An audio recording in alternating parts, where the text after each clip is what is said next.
Hey guys, welcome back to Two Girls One Cut podcast. Um, it's Brittany, and we've got Abby, and we've got Tracy. I'm here. Abby. Hi. We just want to let you guys know we appreciate all the views on Facebook this past week. Um, to find us, you can go to Nighthawk Radio Facebook page, Seth's Daily Podcast, YouTube, and Spotify. Or Set the Soil Guy on TikTok. Or you Yes. can also give us a call or a text or call, Trace. Call.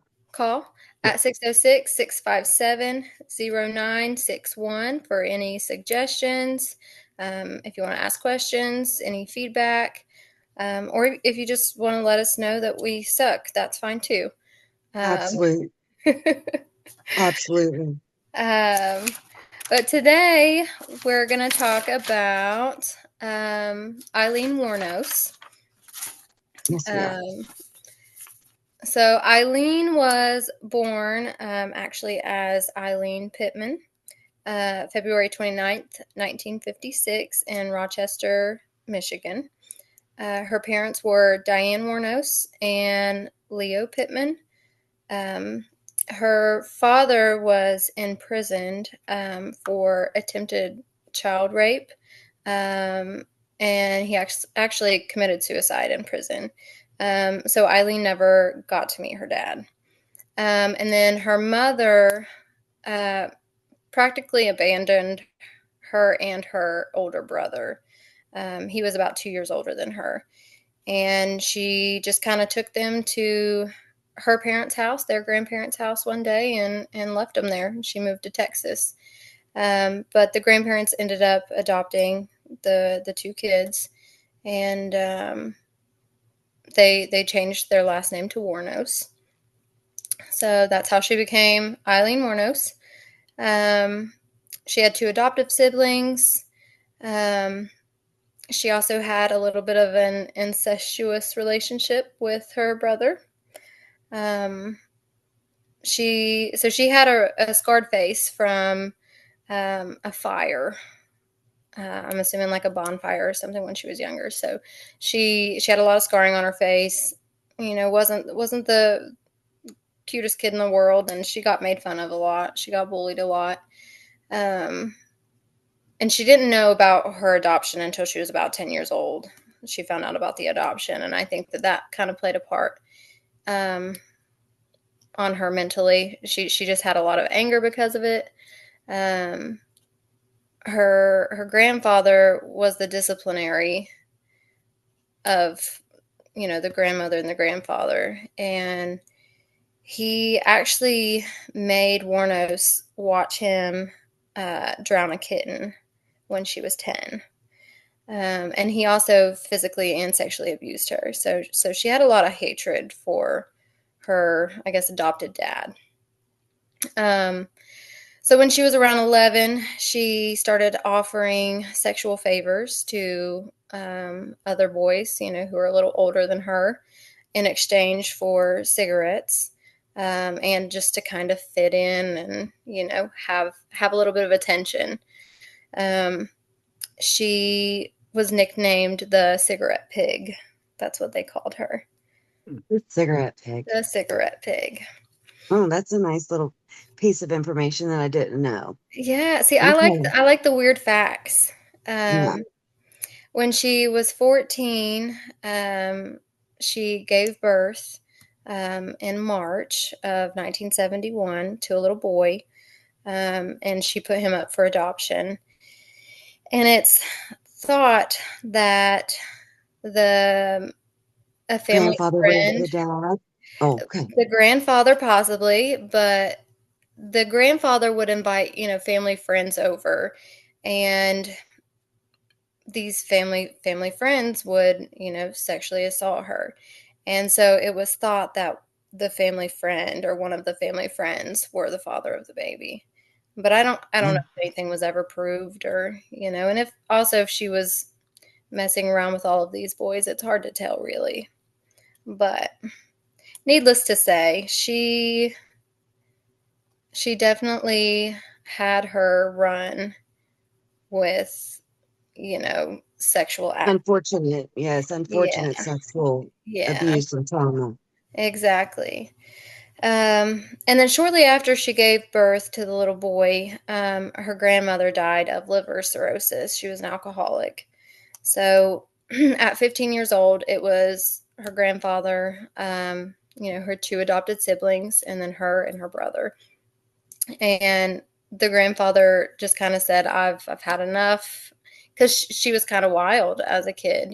She acted out a lot. She had kind of like violent outbursts.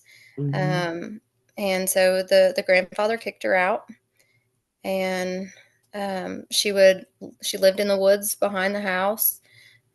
She would, try to make a little bit of a shelter back there. And if you think about it, this is Michigan. It's cold in Michigan. So she would have to sleep in the snow. She would sleep in abandoned cars. Wherever she could. Um, Poor little. yeah. I mean, Sounds So like it was almost the perfect storm of mhm, exactly, everything in her exactly. childhood that has set right. her up for the person that she became. Yes, and that's why I think that it's so important to touch on her childhood and kind of show what kind of childhood she did Yeah, have. because with most serial killers, we've talked about it before. It's either a sexual gratification or self gratification of being powerful enough to take the life of something else. This sounds, or even sometimes your brain just doesn't fire the way normal people do. But Right. it sounds like she had none of this. This was basically, was it the environment that created her, or was she creating the environment? And it sounds like to me that the environment that she grew up in created what she was. Yeah. Yeah, exactly. I think that definitely made her who she was. And she says, because she did a lot of interviews when she was on death row, and she said in one of those interviews, I think that if had I had a normal childhood, or no childhood's normal, if I had a typical childhood, I wouldn't have ended up like this. Wasn't she, and I may be totally off and thinking of something else, but wasn't she a beauty queen or a prom queen or something? I don't know. I think it seems like I remember something about her being either a prom queen or a beauty queen or something when she was younger. Yeah, I'm Definitely not sure. have a little bit of a memory of that, but it's like this poor woman, um, up until she was like, it appears like picture wise, up until she was maybe like 15, she she looked very well kept. Her grandparents, I believe, kept Yeah, her, in nice I feel like clothes. They went to probably. church. They did, Mhm. carried on like that. But then after that, it was kind of like the old saying of being rode hard and put up wet. It was, she was just trying to survive. And And I feel like her grandma kind of was always in her corner. Even though her grandma was an alcoholic, I do feel like she's probably kind of what kept the peace between the oh yeah, grandfather and her. And, Yeah. having a life like that at such a young age, it's almost like somebody is taking the wires of your brain and twisting them. Yeah. And they just keep twisting and twisting until something snaps hmm. and your logical and reasonable thinking goes away. Sorry Right. about that. So, Sorry about that, cat. We'll just go outside. you gotta love it. But But yeah, I mean, yes. it feels like to me that that was the case. It was like Yeah. every little thing that went on in her life twisted a little more, and then a little Yeah. more, and then a little more, and then finally something snapped. And she was Oh, just it's so not all right. angry. She was Mm-hmm. such an angry person. Especially towards men, and I Yeah. mean, understandably, you know. Yeah. Yeah, just a very angry woman. Um, so anyway, after the grandfather kicked her out, she lived in cars, lived in the woods. The grandfather actually died in 76. He died by suicide. So apparently he wasn't very happy with his life either. But she hitchhiked and she used sex work to travel, and she made it down to Florida. And mainly the main reason why she wanted to go to Florida is because she's like, I have nowhere to live.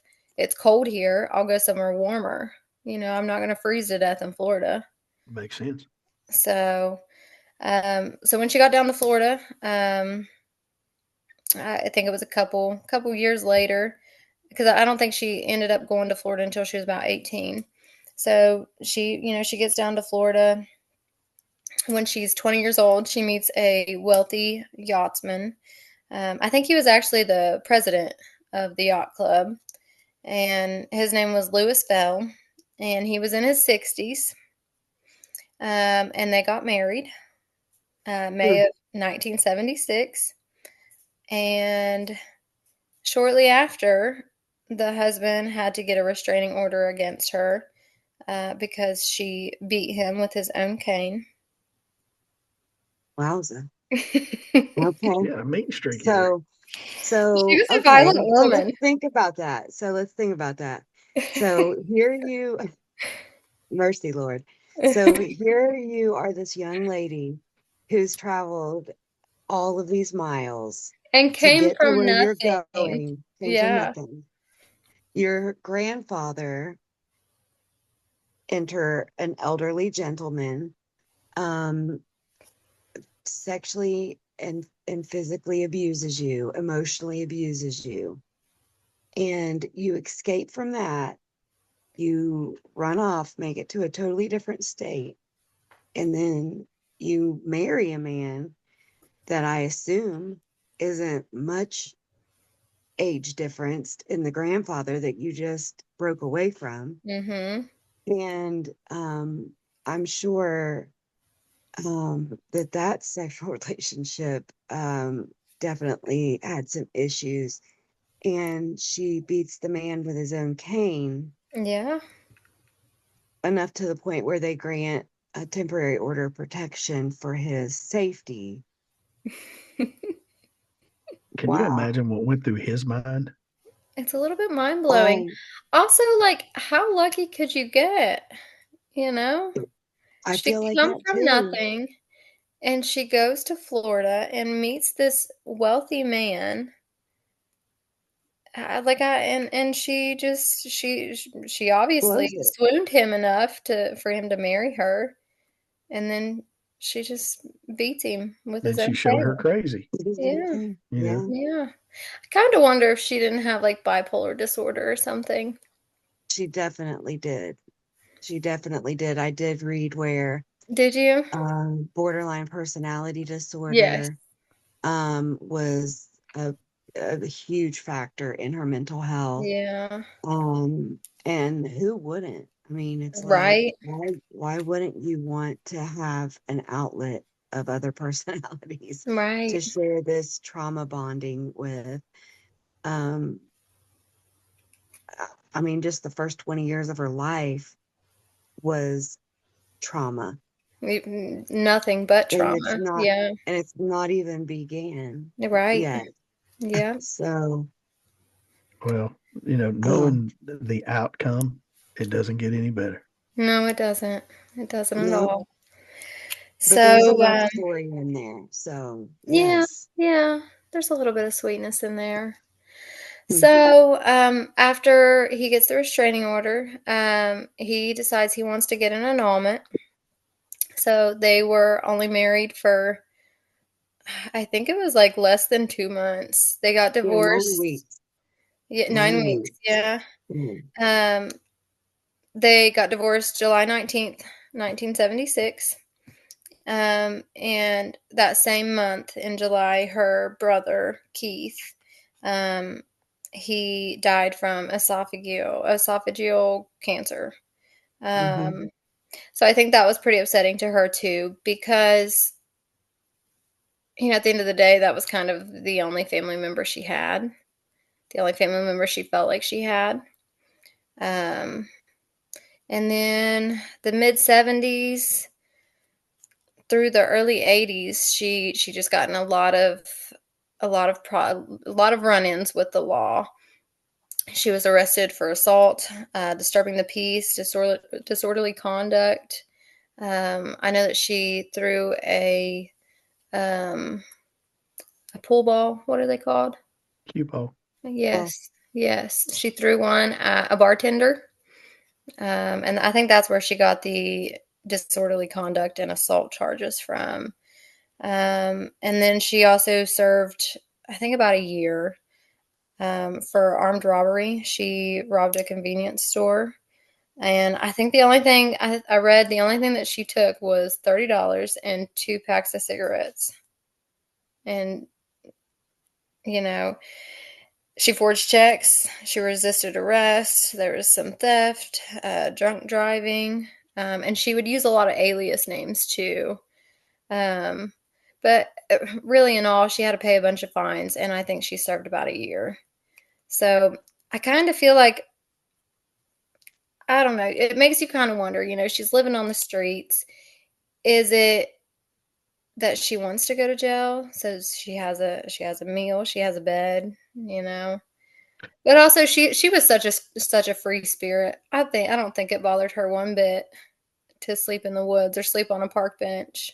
And I mean, that was normal for her. Yeah, yeah, And we think of going to bed like, um, okay, we're putting our own pajamas, brushing our teeth, and going to bed. Where she was, like, oh, there's a pine tree; it's going to be soft under there.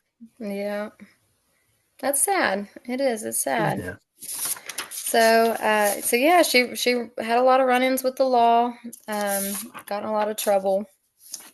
Um, but in June of 1986, she met 24-year-old Tyria Moore. She went by Ty, and Eileen was 30 years old at this time.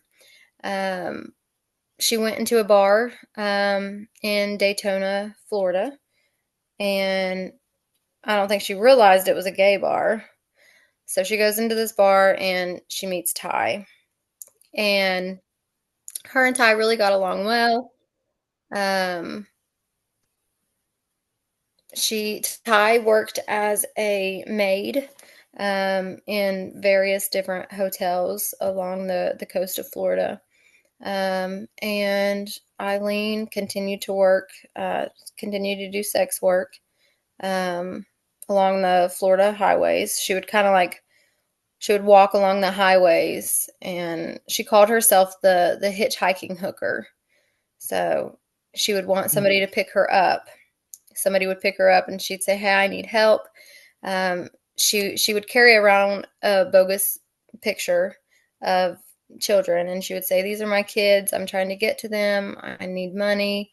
If I help you, maybe you can help me with some money." And that's kind of how she would talk these men into paying her for sex, which I'm sure that there were some regulars too. But between the late 18 or late 80s through the early 90s, she killed and shot 7 middle-aged and older men. And she would do this by, so like say the man would pick her up, and I think it started with one man in particular. I think that kind of started everything. His name was Richard Mallory. He was 51 years old, and he worked as a repair shop owner. So he picks her up. She talks him into going into the woods. He was going to pay her for sex, and Eileen has changed her story a lot of times, so it's kind of hard to know what's the truth and what's not. But the first story that she told was that this man, he was trying to rape her. He sodomized her, and then he poured alcohol inside of her and then he was trying to pour alcohol up her nose, and he said, next are your eyes, because I want you to see what I'm going to do to you. Like she said he was going to kill her. And so she pulls out a gun and she shoots him. She said it was either me or him. And I think that one was kind of the start to it all. So the next day she goes home and she tells Ty, because they lived in, they kind of hopped from hotel to motel. They kind of stayed on friends' couches. They would sleep in the woods, sometimes in a tent. They would kind of just sleep wherever they could.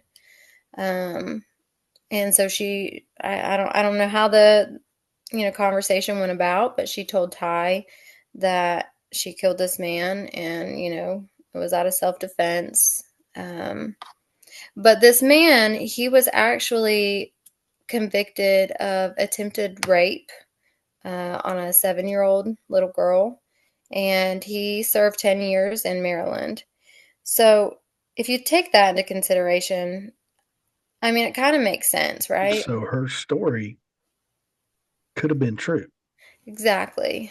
And that could have said, up until this point, she committed robbery, she committed various Right. misdemeanors and armed robbery and all the other prostitution, and I'm sure there was drugs in there somewhere. Hmm. But this could have Vitamins been of the alcohol. beginning of the kickoff of, hey, I can lure these men into the I think woods, so. Yeah. rob them, and kill them. Yeah. Hmm. And I think that it just kind of got easier for her each time she did it. Um, so back to Richard Mallory. He was last seen November 30th, 1989, and he was found on December 2nd. Um, and he was shot several times with a .22 revolver. So then next was David Spears. He was 47. He was a construction worker, and his naked body was found along a highway in Florida. He was shot 6 times with a .22 revolver. Um, he went missing May 19th, 1990, and was found June 1st, 1990. And then you've got Charles Carskadon. I'm not really sure how to say his last name, but he was 40. He was a part-time rodeo worker. He went missing May 31st, and he was found June 6th. So all of these happened within a 12-month span. His naked body was also found. He was shot 9 times with a .22 revolver, and he was wrapped in an electric blanket. Um, but it kind of seemed like with these bodies, she would shoot them in the woods or along the highway, and she would take their car and she would abandon their car elsewhere. About the For time her Un- too. until until she killed Peter Sims. He was 65. He was a retired merchant seaman. Um, and she took his car. I think it was like a 1988 Sunbird or something. It was like a super nice car. And this is in 1990, so it was only a couple years old. It was red, and she was seen driving it. So her and Ty were in the vehicle, and I've read that Eileen was driving the car, but then I've also read that Ty was driving the car, so I'm not sure who was this driving is the when car. they wrecked. Yes. Yes, I do So remember this. they kind of, one of them lost control of the vehicle and kind of had like a little incident in somebody's yard. And I've also read multiple things here that I've seen that they jumped out of the car and left the car there. And then I've also heard that they were able to get the car started and they drove the car out of the yard. And the crash was so loud that the owners walked outside and they're like, "Hey, do you guys need help? Like, let's call the ambulance." And they're like, "No, no, we're fine." But they found fingerprints inside the vehicle. So that's important. But Peter Sims, his body was never found. And then let's see, there was also Troy Burris. He was 50. He was a salesman. He was a sausage salesman, to be particular. I thought it was funny. Of course he was. He was shot twice, and he was found in a wooded area. That was the end of July. There was Charles Humphreys. He was 56. He was actually former chief of police. He went missing in September 1990. He was shot 7 times, and then his car was found elsewhere. And then the last one was Walter Antonio, and he was 60. He was a trucker and a reserve police officer, and his naked body was also found in a remote logging area. And he was shot 4 times, and that happened in November. So all of these murders happened from the end of 1989 to the end of 1990. So it was roughly a 12-month span. But Peter Sims, that's kind of what his vehicle is kind of what led the police to start looking Right. for her and Ty, because the property owners where the car had crashed, they were able to give the police a description of these 2 females. And from there, they were able to make sketches of the 2 females. And I guess they were able to, post them on the news and stuff. And so that kind of spooked them a little bit, but, she obviously committed more murders after that, so I guess it didn't spook her too much. But Ty says that she was only aware of the first murder. That's what I was getting. Where does she play in all this? Because you're not, if she told you about one and they were that close, it in my mind, it screams either Ty was in on it, Ty knew about it and just didn't say anything. But where did she play in all this? So Ty, she claims that she only knew about the first murder. However, Eileen would come home with, she came home with the red car that was only a couple years old.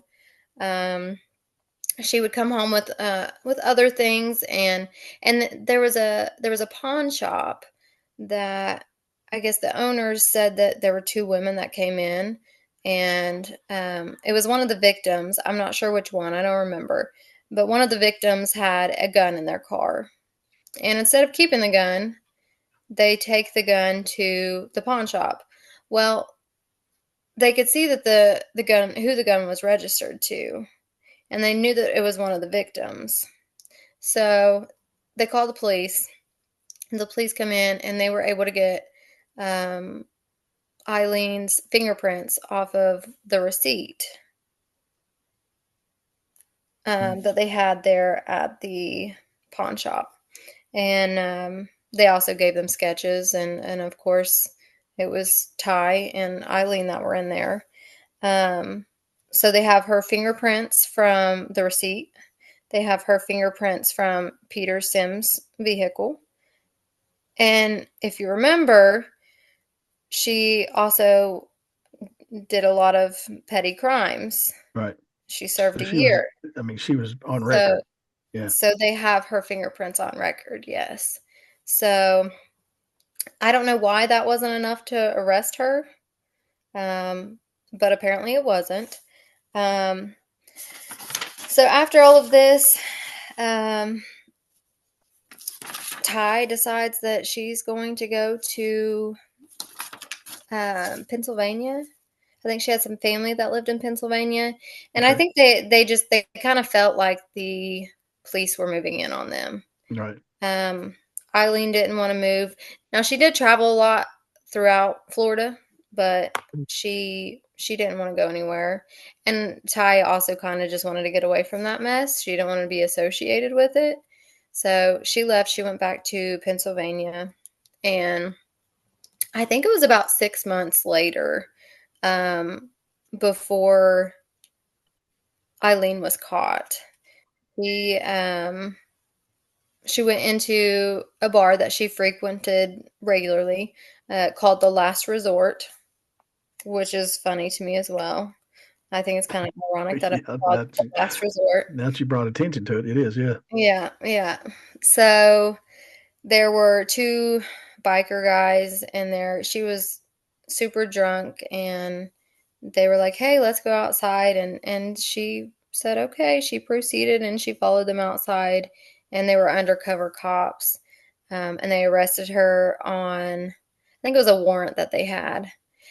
They knew that she committed these crimes, but I don't know if they thought they didn't have enough um to charge her with those. So it was basically enough to get her in custody and hold her until they figured out the situation, I guess. Yeah.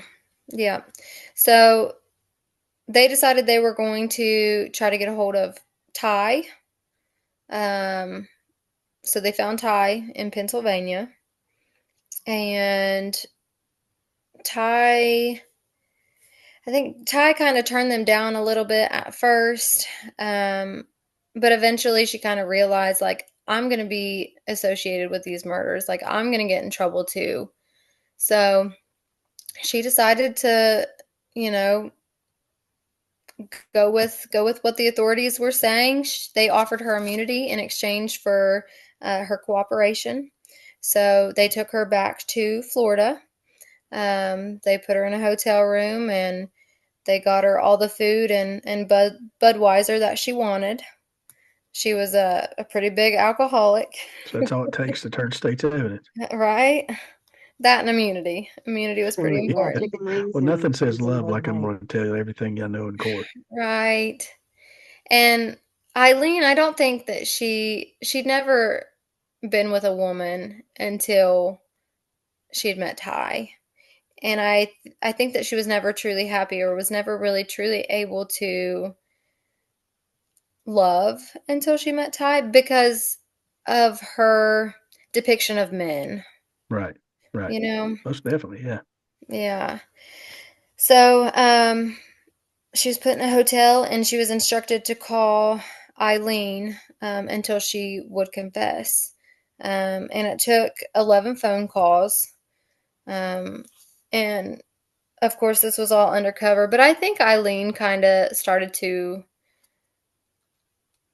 suspect, that she was working with the police a little bit. Right, right. And, Eileen would do anything for Ty. So, Ty was freaking out. And I listened to the recording. And she actually tells her, she's like, they're going after my family.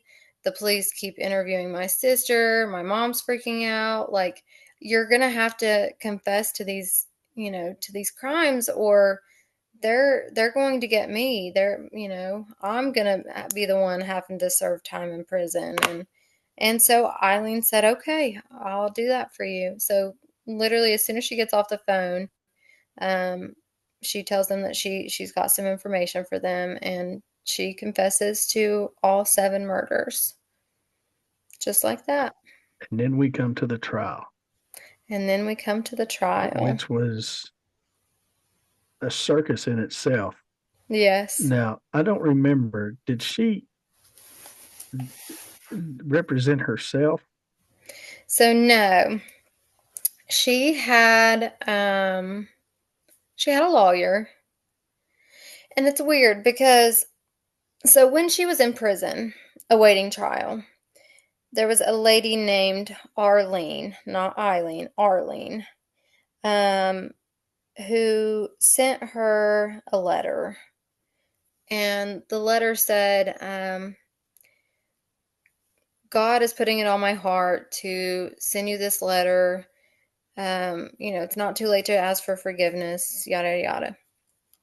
So Eileen gets this letter, and I guess she sends a letter back to her saying that she, I think it was along the lines of, if there's any reason for me to fight, I want you to send a godly woman into my life. And so she felt like that was a sign. Mm, okay. So Arlene and this man, this guy, he's like a hippie. I watched a documentary. Um, Nick Broomfield, I think is his name. He did two documentaries on Eileen, and he did a lot of interviews with Eileen and Arlene and the lawyer. Um, but the lawyer and Arlene were good friends, and it, the woman ends up legally adopting Eileen as her daughter, which was kind of strange, but right?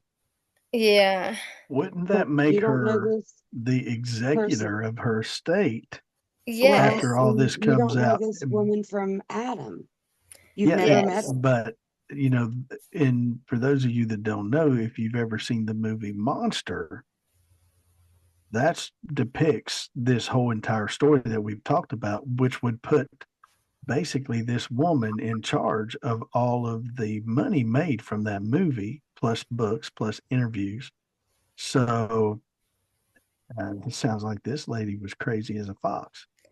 yeah, and in the documentary, she's a beautiful lady, and she doesn't. I don't know how old she is, but she doesn't look any older than Eileen, which Eileen looked rough for her age too. But I want to say um, she was 44. That okay, the individual that adopted Eileen was was 44. 44. And how old Hmm. was Eileen at this time? Well, In her I mean, that 30s? would have been Well, she was born in in 56. what, 2003? So, yeah, So she was it in happened her when she went to jail. pretty close to her 40s as well. Yeah, yeah, late 30s. Like they would have been, yeah, close in age. Yeah. So yeah, so she talks her into adopting her. And like I said, the lawyer is good friends with her, and it was just a very strange dynamic. And I think that Eileen was a little bit naive and just wanted a friend, you know? Well, not And only that, I think that too, your development is completely arrested and stopped whenever you have alcohol, drugs, trauma, all of these things happen to you. Like you can't get the tools to be able to cope. You just you just stop. And so she was probably 14 or 15 years old at 14 and 15 and at 20 and at 30 and at 40, yeah, It because just yeah, never, yeah, it she just was never never able continued to to, develop. Yeah. yeah, yeah, she you're was not right. able to do that. And Abby And and I were then, talking earlier, and Abby said, she probably just wants a mother. She wants somebody to be her mother. She once protected. Yeah. mhm, And I Nobody had think that ever stood up for her. Nobody ever yeah, protected her. And then, as kids, we've had fairly normal childhoods. I mean, we always felt safe in our own home, for the most part. mhm. And that is something she probably never knew anything about. yeah, Yeah, it's like she didn't know her dad. Her mother abandoned her. Her grandparents, abused her. Her grandmother abandoned her by dying. dying. And then it just continued on and on and on. Yeah. And And then, Ty testified against her in court, and I mhm, think I that really broke remember. her. I say Yeah, Oh, that would pissed probably her be, off. the yeah, straw that broke the camel's back. I would say yeah, because if she never really knew true love until Ty, and the love of your life is basically Ratting you out. ratting you out to save her own skin, Yeah.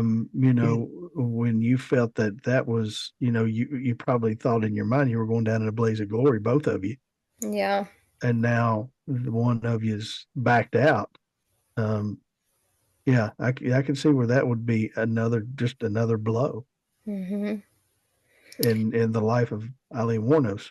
Mhm. Yep. And so whenever she went to trial, um the first victim that she was tried for was Richard Mallory, the first one that she had killed. Hmm.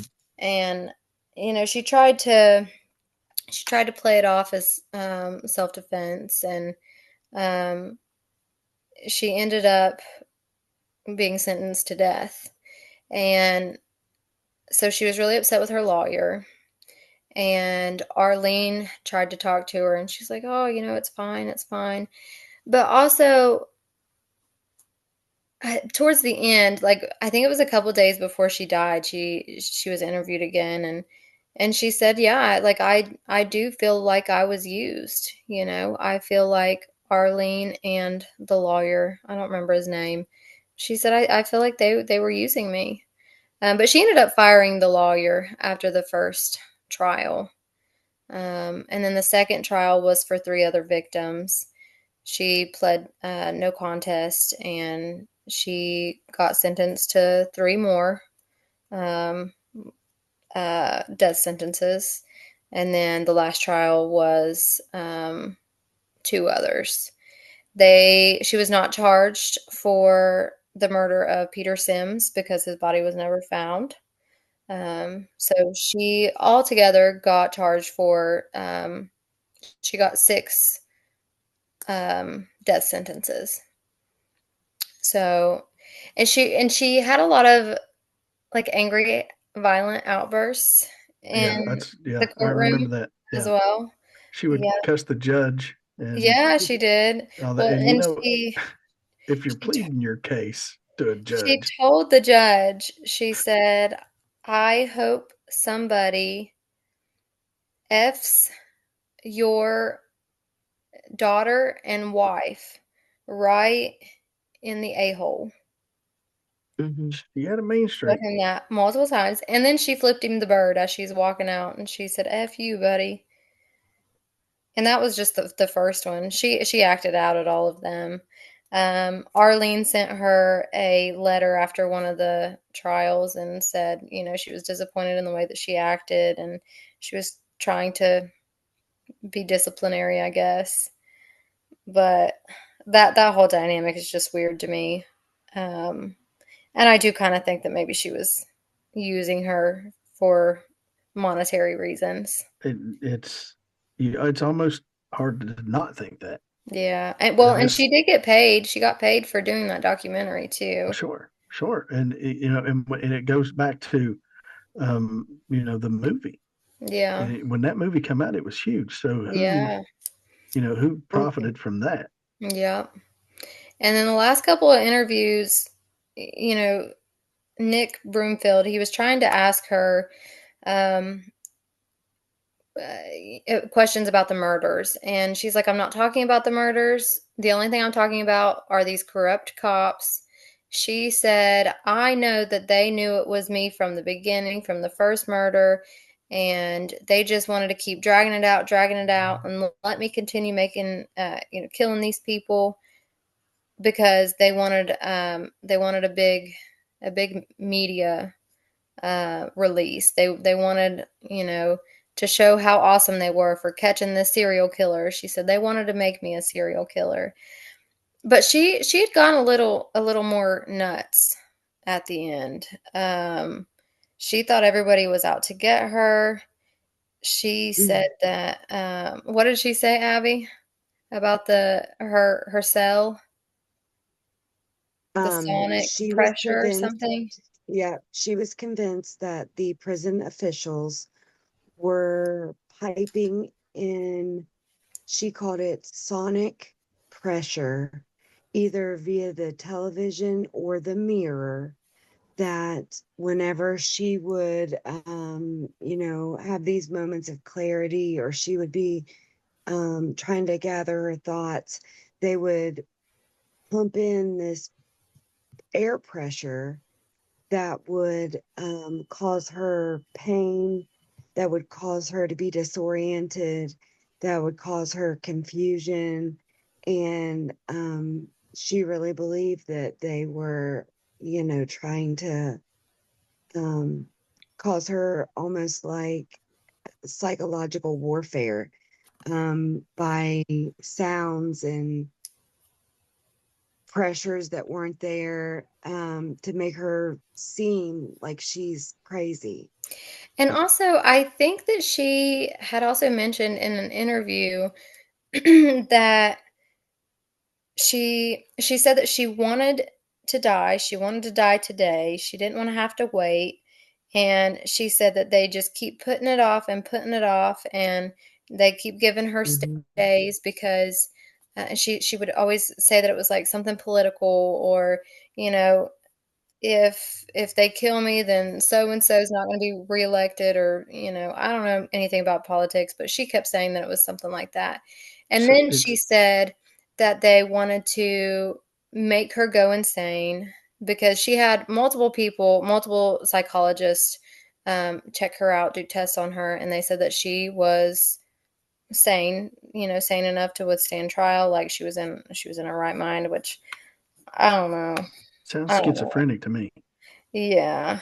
Well, and I think it said that her dad has had schizophrenia, and I don't know if that's like hereditary or not, but it kind of makes It sense. certainly did. Yes. Yeah. Yeah. It would Especially at kind of the make end. I mean, sense. if she's talking about, things that being pumped into her cell, Yeah. Mm. that's basically, Paranoid. yeah, Yeah. a figment of your imagination, which is a part of Mhm. schizophrenia. Right. You see things, you hear things that aren't there. That aren't there. And Yeah. to her, she may have really seen and heard those things, Right. but as schizophrenia, as it shows itself from time to time, you see people that aren't there, you hear people that aren't Mhm. there, and which is a big part of the schizophrenia. Yeah. So she was saying that they were trying to make her seem like she was crazy so that they could put off her execution. Um, so she just said that they kept making up excuses as to why she couldn't be executed. But eventually she was executed in 2002, and Mhm. her wishes were to see. Now I read in two different spots. One said that she didn't want a last meal, and one said that she wanted KFC chicken and French fries. Um, but I feel like I've seen it in more places that she didn't want a meal. All she wanted was a cup of coffee. And her friend Dawn, her childhood friend Dawn, was there with her. And she requested that she be cremated and that she be taken back home to Dawn's house, and the ashes spread, I think, under a tree that they played in as kids. And so that's what happened. Dawn took her ashes back to Michigan. Um, she said that she was taking her home. Mm. Such is the tragic life of our Eileen Wuornos. Yep, that's And Eileen Wuornos. this is a, a classic case to me, as this is the environment creating the monster that became. Yeah, and I think just failed by the system. I think had she had more resources, it wouldn't have happened. And I'm not trying to make excuses for her because, murder is never okay. But at the end of the day, had she had help, had she had the correct resources, and had she had more decent men in her life, none of this would have happened. Very Yeah. And I think likely. that, yeah, that was a big part. Well, you go back to, she never had that safe zone. Yeah. She never had that duck wing to get under to feel safe.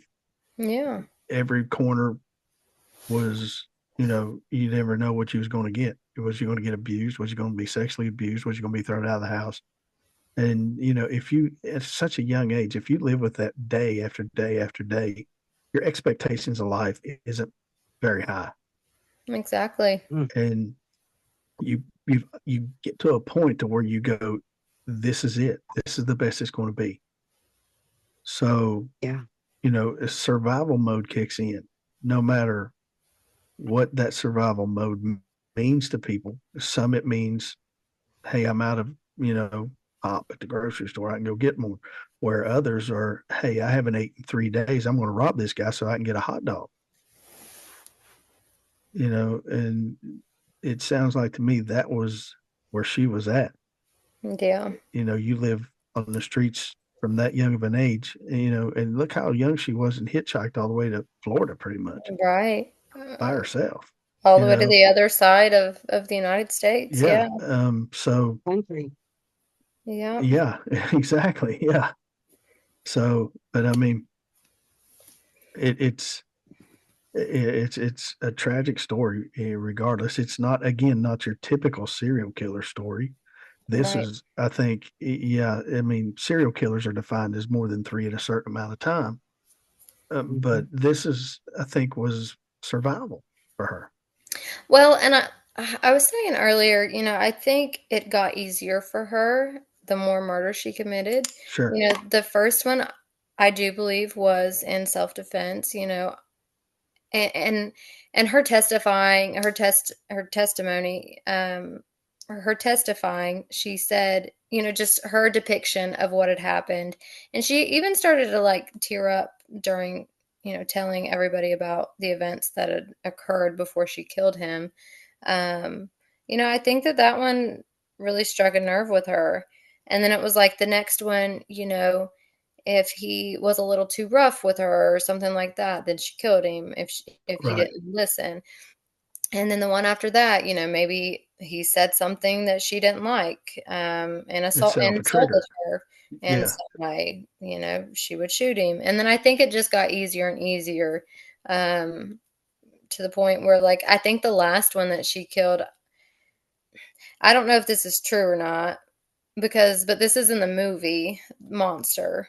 Um, so I don't know if, what's real and what's not in the movie. But in the movie, the last victim that she killed was just an older man, who picked her up. She, put her thumb out, needed a ride. He picked her up, and she, tried to pull the line. These are my children. Um, I need money. I can help you if you help me. And he was like, no, I don't need that kind of help. But you can stay with me and my wife. We have an extra room. You'll have a clean bed to sleep in. He was really trying to help her. And um, in the midst of this happening, her gun falls out of her pocket. And the old man, he's driving, he picks the gun up and he's like, here's your gun back. And she starts cussing and freaking out. And she's like, great, he's seen the gun. What do I do now? So she points the gun at him, tells him to pull over. She makes him get out of the vehicle. And he gets down on his knees and he's begging for his life, saying, think about life. Please don't do this. You don't have to do this. And she ends up shooting him in cold blood. Um, so like I said, I think it just kind of started off more for self-defense, and then it kind of got less and less self-defense, Mhm. as time went on. Yeah. And I think you may be right. It may got easier. Yeah. And, it a lot of it was, I don't want to say it was robbery motive, but that was a part to it. I mean, because I Yeah. think she robbed all of them that she ended Yeah. up Mhm. killing. And she So realized, oh, this is easy money. yeah, exactly. This is easier than hooking. Yeah. And I get So a lot more for it. yeah, because I get to take it all, Yeah. and a car. Yeah.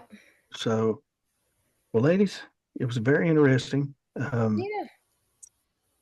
Learned a little bit that I didn't know. Britt did her homework, Ab. Listen, Yes, I she tried to did. dive deep. You did. You You did did, well. Tried to girl. dive deep. You did very well. So, guys, remember Nighthawk Radio on the Facebook page. Check these ladies out, along with other shows we got. It'd be Seth's Daily Podcast on YouTube and Spotify, both. Seth the Soul Guy on TikTok. The new phone number, if you want to ask questions, make suggestions, good, bad, ugly, indifferent, it doesn't matter. 606-657-0961. Give us a call, drop us a line, let us know what you think. Guys, thank you so much. It was interesting. I can't wait till next week. Any idea who you're having next week? We haven't talked A about it. surprise with Oh, the I don't father. know. stay tuned. It'll be a surprise. What is it? The old adage says, same bat time, same bat channel.